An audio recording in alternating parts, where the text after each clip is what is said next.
The night Emily forgot my birthday was the night I decided to walk away for good, and the saddest part is, I don't think she even noticed.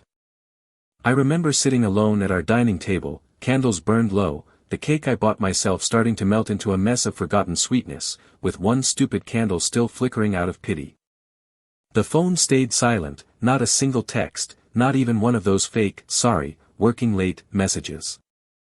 It was the quiet kind of heartbreak, the kind where you realize the person who used to matter most to you doesn't even remember what day you were born. I should have expected it. The day before, when I called to remind her not directly, just a casual, "What time will you be home tomorrow?" she gave me one of those distracted hums, the kind she uses when she's not really listening. But even with all the signs, I still clung to hope like an idiot. I set the table. I dressed up. I bought her favorite wine, knowing she probably wouldn't touch it. I even made dinner. The food went cold. The cake collapsed. And I sat there scrolling through my phone while her name trended online, not because of some award she won, but because someone leaked a behind-the-scenes video of her and Ryan Kim getting a little too close during a break on set. There she was, smiling in a way I hadn't seen in years, standing close to him while he wiped lipstick off her mouth like they were already a couple. The fans went wild, screaming about the return of the Golden CP. Childhood sweethearts reunited. Director Carter and the movie star. They didn't even try to hide it. Meanwhile, I was sitting in a dimly lit room with soggy cake and 30 notifications from people who forgot my birthday too, but remembered to tag me in her scandal. At around 3 a.m., I heard the door open. She walked in like a stranger, didn't even take her coat off, and looked at me like I was the one who did something wrong. "Didn't you ask me to come back to celebrate your birthday?" she said, like she'd done me a favor, like showing up hours late with lipstick still smudged around her mouth counted for something. I looked up at her and said, "It's already 3 in the morning, and the way the silence swallowed us both made it feel like the final nail in the coffin." She didn't reply. She just turned around and muttered coldly, "Don't ask me to come back again." And she walked off like it was nothing. That night I barely slept. Not that it was anything new, Ivy never slept well in that house. The next morning, she was already gone, of course. Left behind a box like she was pretending to care. It had a pair of ruby cufflinks inside, flashy and expensive and completely not my style. I don't wear cufflinks. She knows that. And if I ever did, I sure wouldn't wear red. But then I opened my phone and saw Ryan Kim wearing a custom ruby tie clip-on set, one of a kind, hand-designed by some French brand's top designer. And just like that, it clicked. The cufflinks were made from scraps. Leftovers. That was my birthday gift, something that matched his accessory. Something to complete his look, not mine. My heart sank so fast it made my stomach hurt. I couldn't even finish my coffee. And that's when the final blow came. A call from my buddy Nathan Reed. "James, bad news, your script just got pulled. Director Carter's team bought it. They're replacing the writer with someone to tailor it more for Ryan's character. My name's James Walker, by the way. And yes, that Director Carter is my wife, Emily Carter. Or whatever you call a wife when you've been secretly married for 5 years and she's never once acknowledged you in public. No wedding certificate. No public appearances. Nothing. And now she's giving the male lead in her movie the man she used to love and maybe still does the role I bled over for 3 months to write. I didn't even fight it. I just sat there in silence while Nathan ranted on my behalf. I could hear the anger in his voice, but I had nothing left to give. What's the point of arguing when the woman you're supposed to call your wife doesn't even flinch at destroying you? It wasn't always like this. I mean, I used to believe it wasn't. But now that I think back, maybe it was doomed from the start. After my parents died in a car crash when I was 5, I ended up living with my uncle's family, yeah, same uncle who fathered Ryan Kim. We grew up together under one roof, but don't let the word family fool you. I was the extra piece, the outsider, the burden. He made sure I knew it. "Don't talk so much. No one wants to hear you," was probably the most affectionate thing Ryan ever said to me. I was a ghost in that house. And then came Emily. I met her at the Lou estate back when her grandfather was still around. I scraped my knee in their courtyard, and she was the one who bent down, dabbed the blood away, and said, "I'll ask the maid to get you some ointment." Her voice was cold, but I remember it felt like warmth. It was the first kindness I'd been shown in months. But the second time we met, that kindness shattered. Her grandfather announced our childhood engagement, said she'd marry me to repay the kindness my parents had shown the Lou family. She stormed out on the spot. She'd rather follow Ryan into the entertainment world than be shackled to me. Can't say I blamed her. She was meant to shine. I was just there. A name in someone else's mouth. But I still fell for her. Silently. Stupidly. And when Ryan left for Hollywood without even telling her, she broke. The Lou family cut off her resources, and she finally agreed to the marriage. But she never once looked at me like a husband.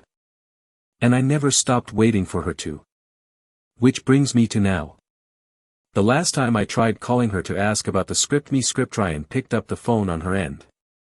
I heard him say, "Didn't you agree to have dinner with me," in that smug voice of his, and then she came back on the line, cold and rushed, saying, "Are you busy?" I hung up without another word. That day, the sky was gray. I took out my suitcase and packed everything I owned. Wasn't much. Just clothes. Left all the gifts and trinkets behind, including the stupid cufflinks. When I walked downstairs, Ryan was in the kitchen, wearing an apron like he lived there, making hangover soup. For her. I'd made that soup for years, every time she came home drunk from some event, and she always poured it out like it was poison. But now she was drinking his version like it was holy water. That's when I knew I was done. I placed my house key and wedding ring on the table, looked her in the eye, and said, "Emily, I want to break up." She looked mildly surprised, like someone had told her the barista forgot the foam on her latte. "Is this because of the script?" she asked, frowning like I was being dramatic. "If it is, I don't have time to deal with your tantrum right now." I didn't flinch. "I want to break up, not throw a tantrum." Then I pointed to the suitcase. "I'm not taking anything that belongs to the Lou family. And you can have the cufflinks back. I don't want them." She laughed. I mean, actually laughed. Then she told me if it wasn't for her grandfather, she never would have tolerated me this long. We never even got married legally. "Who do you think you are?" she snapped. And then she did it. She called the maid and told her to throw my things out, my ring and keys included. Then she called the finance team and cut off every card with my name on it. She didn't just kick me out, she erased me. "I hate pathetic behavior like this," she said. "James Walker, take care of yourself." So I did. I left. When I showed up at Nathan's door dragging my suitcase behind me like a dumped reality show contestant, he opened the door mid-bite with a mouth full of bread, froze, and stared at me like I was a ghost. "You actually did it," he mumbled, stunned. I didn't answer, just walked past him and dropped my stuff with a thud that echoed through his apartment louder than I meant it to. The bread fell from his hand, and I caught it before it hit the floor and shoved it back in his mouth like a peace offering. Yup. It's done. Nathan let out this low whistle like he couldn't believe what he was hearing, then broke into the biggest grin and slapped me on the back like I'd just graduated from Heartbreak University. "Finally. Took you long enough. That woman treated you like a doormat wrapped in duct tape." He was way too happy about it. He even ordered celebratory takeout, enough to feed 5 people.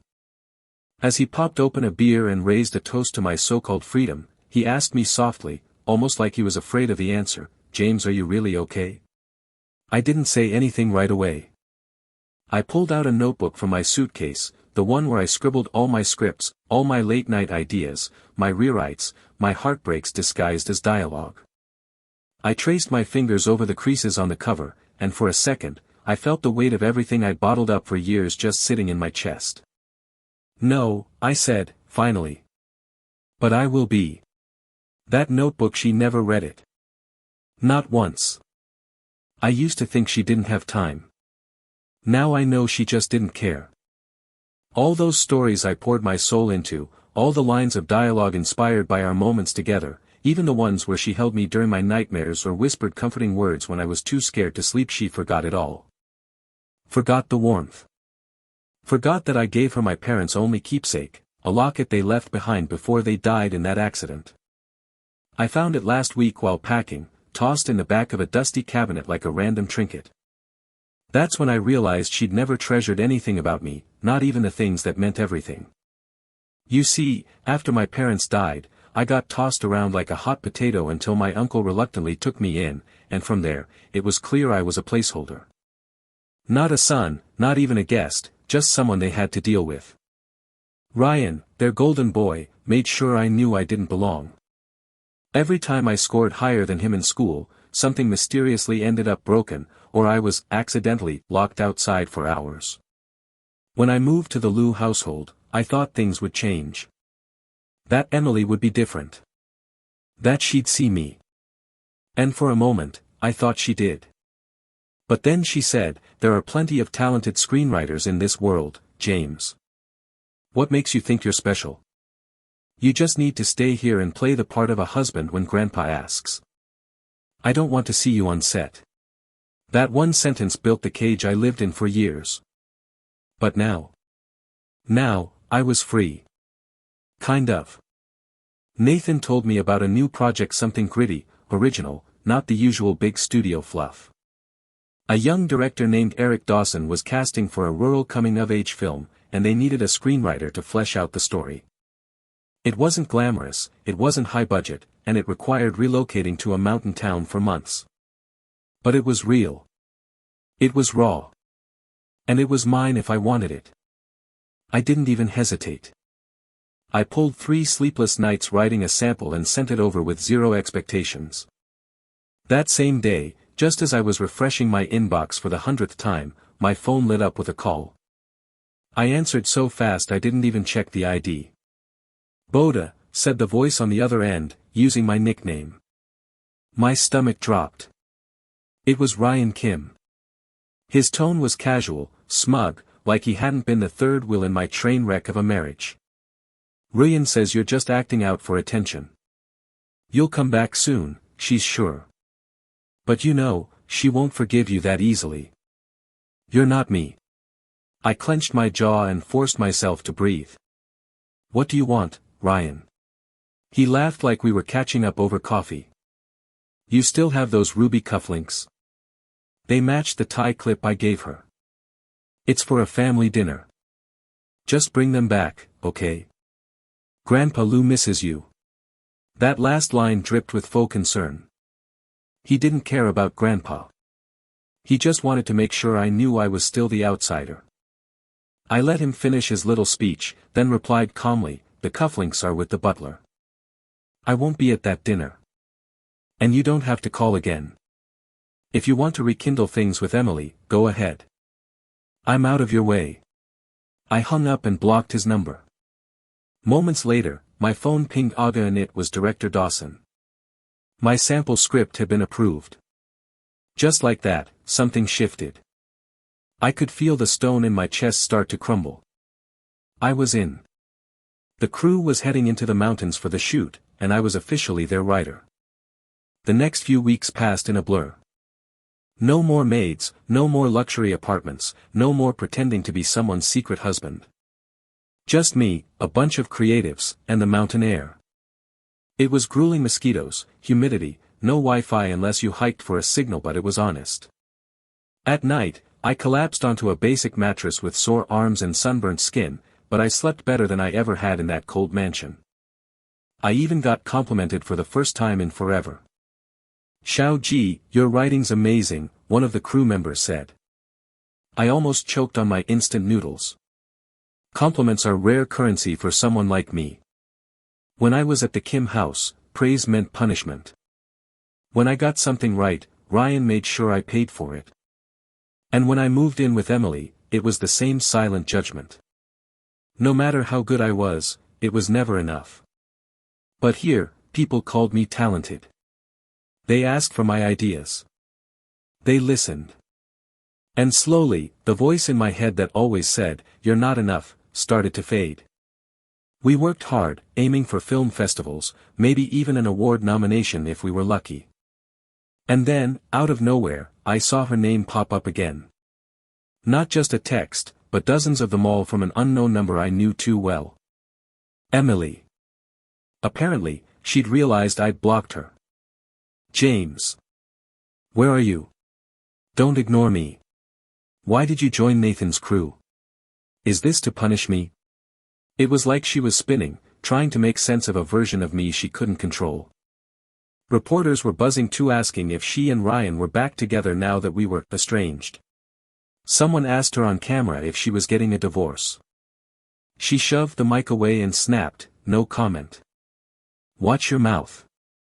And then, the next day, she showed up on set wearing our wedding ring. The same ring she told the maid to throw out the day I left. I have no idea where she found it.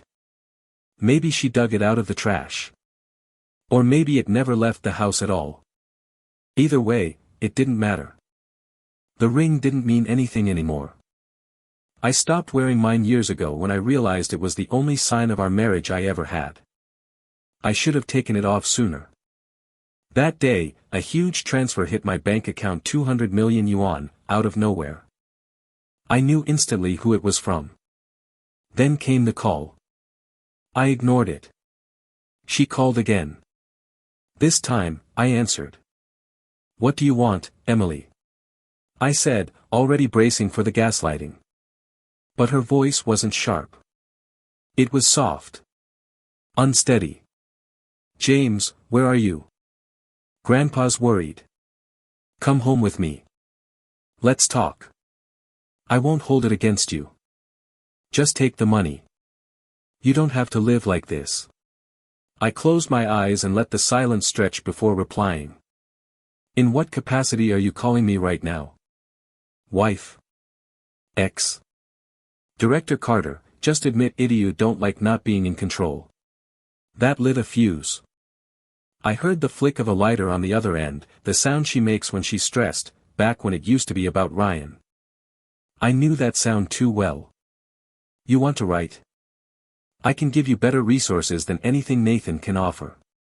Come back. I'll back your next project, fully." And just like that, the switch flipped again. There she was, trying to buy me like a trophy scriptwriter. I exhaled slowly, trying not to let my voice crack. "Emily, I don't need your money, and I sure as hell don't need you." The line went quiet. Then she muttered, "You've grown up." I could almost hear the resentment behind it. The next day, she showed up at an event. I didn't know she'd be there. I just finished helping the crew prep when I turned a corner and there she was. In heels, red lipstick, flawless. Ryan by her side. My stomach turned. She didn't see me. Or maybe she did and pretended not to. Either way, I turned and walked the other direction, but I had a feeling that whatever came next, she wasn't done yet. Not even close. I should have known she wouldn't let things go that easily, not when she was used to being the one in control, not when she was director Emily Carter, queen of red carpets and cold goodbyes, but the moment I ran into her again at the film festival press event, I realized this wasn't just a coincidence. It was war, or whatever passes for war between two people who used to share a bed but now barely share the same oxygen. And the timing couldn't have been worse, because I'd just finally found my footing, finally started to believe I could survive without her, without the Lou name, without the shadow of Ryan Kim breathing down my neck, but of course she had to make an entrance, strutting across the venue with her usual confidence, flawless makeup, signature icy stare, and Ryan 2 steps behind like her permanent accessory, and when she spotted me, her eyes narrowed just slightly, like I was an itch she couldn't scratch off. And I knew it before she even said a word. She wasn't here to congratulate anyone, she was here to reclaim what she thought still belonged to her, except this time, I wasn't handing myself over on a silver platter. This time, I had something to protect, my team, my script, my self-worth, all of which had taken me years to even start building. So when the reporter shoved a mic in her face and asked about our so-called marriage, I expected her to dodge the question or lie like she always did, but instead, she looked dead into the camera and said, "No, I'm Still married, and held up her left hand like it meant something, like the ring she tossed in the trash months ago suddenly carried weight again just because she decided to fish it out, and just like that, the internet exploded. Director Carter Still Married was trending before I even left the venue, and my phone buzzed so hard I thought it might overheat. Fans, journalists, ex-friends all asking the same question. Is it true? Are you two still together? Is this some kind of publicity stunt, or are you really that pathetic? And I just ignored it all because honestly, what was I supposed to say? That the woman who erased me from her life is now clinging to a ring like it's a get-out-of-jail-free card, that the only time she acknowledges me is when there's an audience. I stayed quiet, kept my head down, and let the news cycle do its thing, but then came the real mess, because the next night was the big industry mixer for nominees and new projects, and of course our crew was invited, and of course Emily was there too, because her film was up for the same award, and I should have just stayed home, should have made some excuse about being sick or stuck in traffic, but I didn't. I went. I showed up in a borrowed suit with a cheap tie and all the courage I could scrape together, and guess who I ran into the second I turned around? Ryan, again, always Ryan, this time with that same smug expression and a glass of wine like he owned the room, and before I could slip away, he called out, "James, didn't expect to see you here. Are you here to support Emily, or just to get your ring back?" And I clenched my jaw so tight it hurt, because I knew what he was doing, baiting me, mocking me, trying to drag me back into the role I used to play, the silent, obedient shadow, the man Emily forgot to love. And then he added, "By the way, nice watch, but isn't that from a sponsorship deal meant for us?" And just like that, his assistant swooped in, accusing our crew of stealing their brand deal, claiming we'd hijacked a sponsorship that was, rightfully, theirs, like the universe owed Ryan Kim everything, like the world existed to serve his PR team. And I was about to step in and defend us when Emily appeared out of nowhere, heels clicking, eyes sharp, voice cold as steel. "I'm the sponsor," she said, staring her own assistant down like he was a bug, "and if anyone spreads rumors about this, I'll personally handle the consequences." And for a second, everything went quiet, like the air had been sucked out of the room, and then she grabbed my wrist hard and started dragging me backstage without waiting for me to agree, like she still had that kind of right, like I was still hers to move around. And I tried to pull away, but she just tightened her grip. Didn't say a word until we were alone, and then, with her chest rising and falling like she'd run a marathon, she turned to me with eyes redder than I'd ever seen them, and whispered, "James, why is it so hard for you to come home?" And I didn't answer, because what was I supposed to say? That the word home had stopped meaning anything the moment she threw my ring in the trash, that she was only reaching for me now because her golden boy had lost his shine, that I wasn't a consolation prize she could pick up whenever her first choice failed her. I stared at her, stunned, as she stepped closer, her voice barely holding together, "You've lost weight. The maid told me you cried after I left. Why didn't you say anything? Why did you just disappear?" And I almost laughed, not because it was funny, but because it was insane. She never asked me how I felt, never noticed when I was hurting, and now she was acting like I owed her some grand explanation for finally walking away. And when she reached out to touch my face, I flinched, not because I was scared, but because I was tired, and just then, the crew burst in looking for me, saving me from having to answer, dragging me back to reality, back to the people who actually respected me. And as I walked away, I heard her behind me, still standing there with an empty hand and a shaky voice, and maybe a few months ago I would have turned around, maybe I would have tried to comfort her, but now I didn't even look back, just kept walking like she wasn't even part of my story anymore. But of course, the story didn't end there, because the rumors started spreading fast. Why did Director Carter leave the party early? Why did she skip the champagne celebration when her film got nominated? Why did she look like she'd been crying in the parking lot?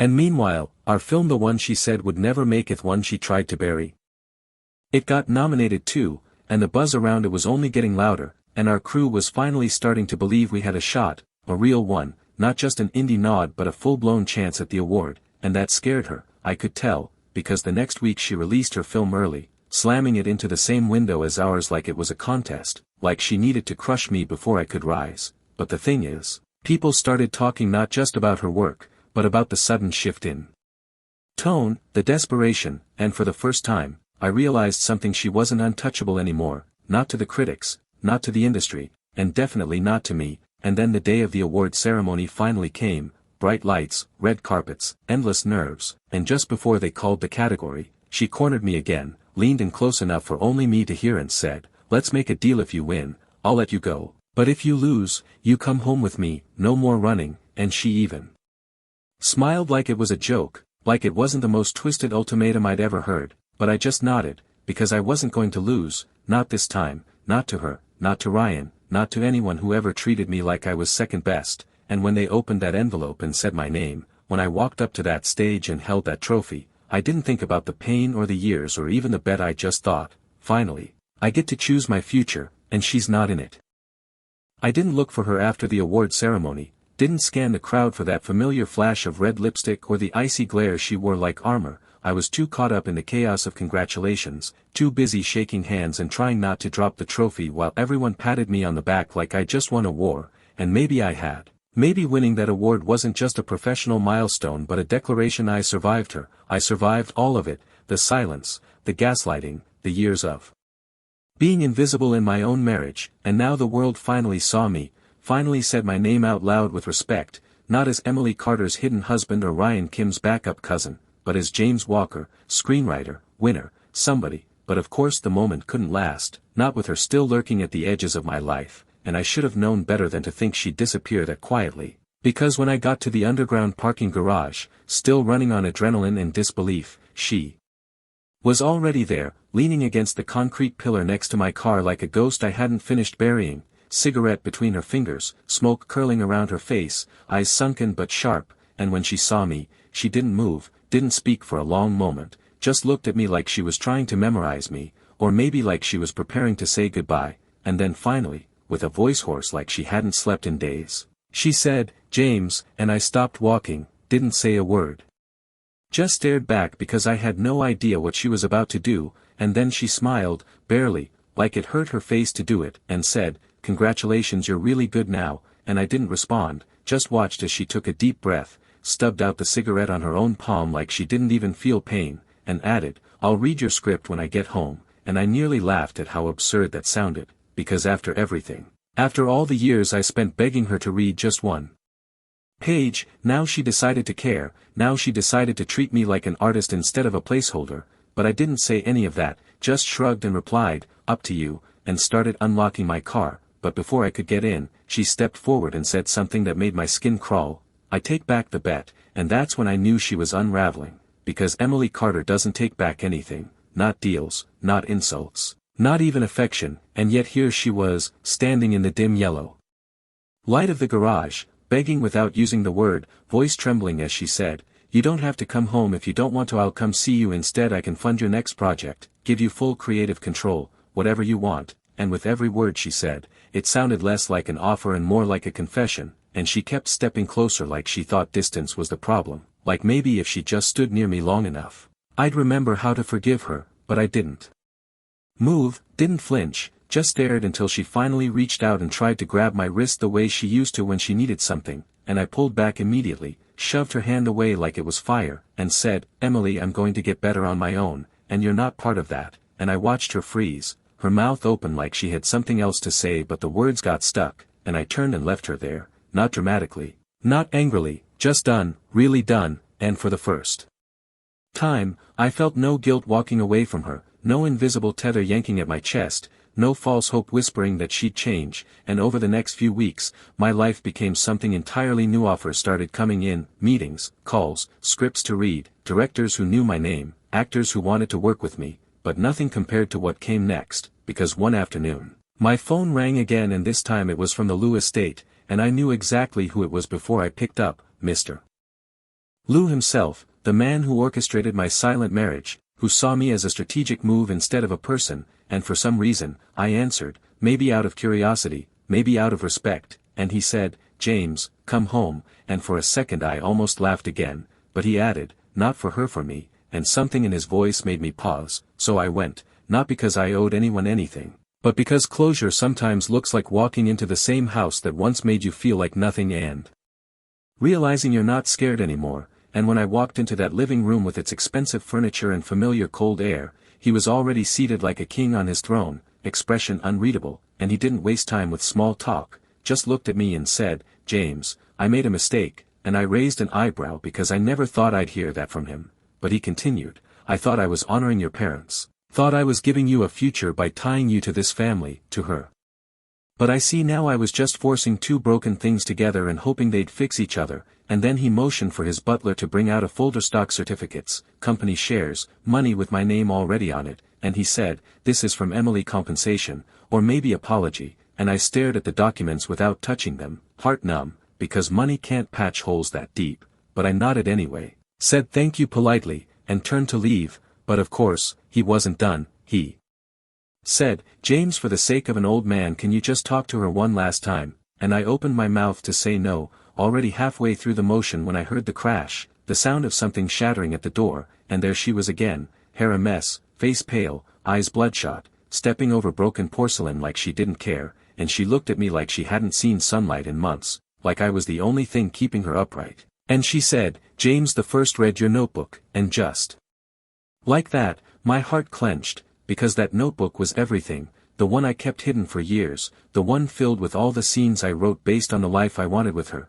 the dreams she never let me live, the memories she forgot we had, and she was crying now, really crying, makeup smudged, voice shaking, saying, "I didn't know you loved me for so long, I didn't know I was hurting you, I thought we were just going through the motions, that none of it mattered to you, and I should've felt vindicated, should've basked in the apology I never thought I'd get, but instead I felt this deep, bone-tired ache, because I realized she wasn't lying, she really didn't know, she really thought she hadn't done anything wrong, and that was the worst part, that I spent years waiting for her to notice, and now that she finally did, I didn't want it anymore, and she said, "We can start over, I'll do anything, just tell me what you want." And I looked at her, mascara running down her cheeks, sleeves wrinkled, one button misaligned on her designer shirt, and I didn't feel hatred, just disbelief, like how could someone so sharp, so powerful, be so blind for so long, and I asked quietly, "What about Ryan?" And she flinched, like the name burned, and whispered, "I don't love him anymore, I haven't in a long time, the moment he left me to chase his career and never looked back, it was over," and then she added, "But I didn't realize I'd already fallen for you," and I smiled, not kindly, but bitterly, because it was too late, way too late, and I said, "Emily, then I guess we both made the same mistake, mine was thinking you'd ever love me, and yours was not noticing until I left," and with that, I walked out again, and this time, I knew I'd never walk back in. After I walked out of the Lou estate that day, I didn't look back once, not when I heard her footsteps chasing behind me for half a second, not when the broken pieces of her voice echoed in the hallway, not even when she cried my name like it still meant something, because it didn't, not anymore, not after everything she'd done and everything I'd let slide for years, and I told myself it was over, told myself I was finally free, that the story of Emily Carter and James Walker had ended with a slammed door and a forgotten notebook, but the thing about stories is, they don't always end when you say they do, sometimes they drag on like bad sequels, and just when you think you've turned the last page, life drops another chapter in your lap like a cruel editor who won't let you rest, and this time, it wasn't even Emily who came knocking, it was the headlines, because just a week after I won that award, the industry was flipped upside down by one word, tax evasion, and at the center of the mess, front and center like always, was Ryan Kim, the golden boy, the fan-favorite actor, the one who used to walk red carpets with his head held high and his ego even higher, now exposed for dodging millions in taxes, a scandal so big not even his PR team could spin it, and the worst part wasn't that he got caught, it was that someone had tipped off the authorities, someone close, someone with access, and it didn't take long for the rumors to start flying, pointing every finger at the same person, Emily Carter, and suddenly everyone had questions. Why would she do that? What happened between her and Ryan? Wasn't she supposed to be his ride or die? And when the truth started unraveling, leaks, DMs, backstage footage, all painted the same picture, she found out he was using her name, her power, her contacts, all to rebuild his brand and then ditch her the second his fanbase bounced back, and when she confronted him, he turned on her, just like he always turned on anyone who got in his way, and in the middle of their final argument, he said something that cut so deep the whole industry felt it, "You treated James like garbage for me, and I still left you, what makes you think he'd take you back?" And that quote hit every tabloid, every gossip site, every public forum, like a bullet with her name on it, and in one night, her image shattered, not just as a director but as a person, and I wish I could say I didn't care, wish I could say I didn't scroll through those articles with clenched fists and a sinking chest, but I did, and I saw the comments, the laughter, the pity, the disgust, people dragging her for how she threw away her marriage for a man who wouldn't even defend her, and then came the real bombshell. News broke that during their fight, Ryan snapped, and it turned physical. He lashed out and she ended up in the hospital with serious injuries, internal bleeding, critical condition, ICU, 3 days and nights on the edge of death, and when I heard that, I froze, like my brain couldn't process the words. Like some part of me still remembered the way she used to hold me when I had nightmares, the way she whispered, "You're safe," back when I still believed her, and even though I hadn't seen her in weeks, hadn't returned a single call or text, the next one hit different. It was a voicemail, raw and cracked, her voice barely more than a whisper. "James the First, don't know if I'll make it, but if I don't want the last thing between us to be silence. I'm scared and I know I don't deserve it, but if you could just come see me. Even just once I'd feel less alone," and for a long time, I just stood there holding my phone, staring at the wall like it held the answer, wondering if I should go, wondering if it made me weak to care, or cruel not to, but in the end, I didn't call back, didn't visit, didn't even send a message. I just dragged her number into the blacklist again and told myself I was doing the right thing, that she needed to learn what consequences felt like, that not every apology deserves a second chance, even when it comes wrapped in blood and hospital gowns, and instead of breaking down, I turned back to my desk, opened a new document, and kept writing, because that's what I do now. I write, I create, I build worlds that don't collapse just because someone walks out of them, and I just finished outlining my next script when another notification popped up, this time a transfer money again, huge numbers, same account, same gesture she always used when words didn't work, and I almost laughed, because she still thought she could buy forgiveness like a clearance item, and I was about to delete the message when another email slid in, this time from my producer, saying our film had been greenlit for international distribution, and that was it, the moment I realized I'd officially made it, not just in the industry, but in life, without her, without the Lou name, without being someone's secret shame or backup plan, and for the first time, I breathed easy, but even in that peace, I couldn't stop the memories from creeping in, like shadows under a locked door. How she used to pull me into her arms when I flinched during thunderstorms, how she used to brush the hair from my forehead and say, "Find me next time, not the darkness," how on the night of our engagement I gave her the only thing I had left of my parents, and found it later buried in a utility drawer like a broken toy, and I realized then that some parts of me still hadn't healed, that maybe they never would, but healing isn't about erasing the pain, it's about not letting it control you. And that night, as I stared out the window at a city that finally felt like mine, I knew deep down she'd never stop trying, never stop messaging, never stop calling from new numbers and showing up uninvited, but I also knew this: she could beg, she could bleed, she could break, but I wouldn't go back, not because I hated her, but because I'd finally learned how to choose myself, and there was no version of my future that had room for someone who only loved me when it was convenient, and whatever came next, new scripts, new projects, new people, I'd face it without her, because the chapter called Emily Carter was finished, even if she refused to put down the pen.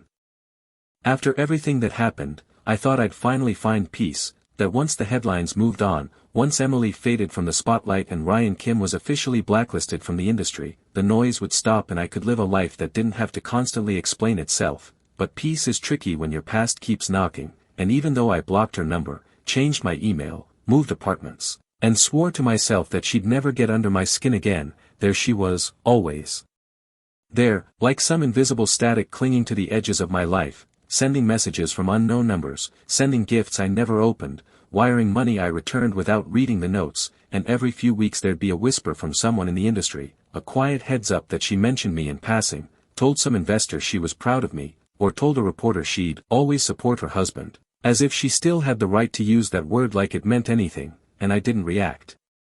Didn't respond, not once, because I'd made a promise to myself that I wouldn't let her rewrite our story with sympathy and regret, not after everything she did, not after she watched me crumble for years and called it a favor. And then came the final message, the one I didn't expect, the one that made me stop mid-sentence during a script meeting because it came from an old number I forgot to block. A simple voice memo, no longer than 10 seconds, her voice raspy, slow, barely above a whisper.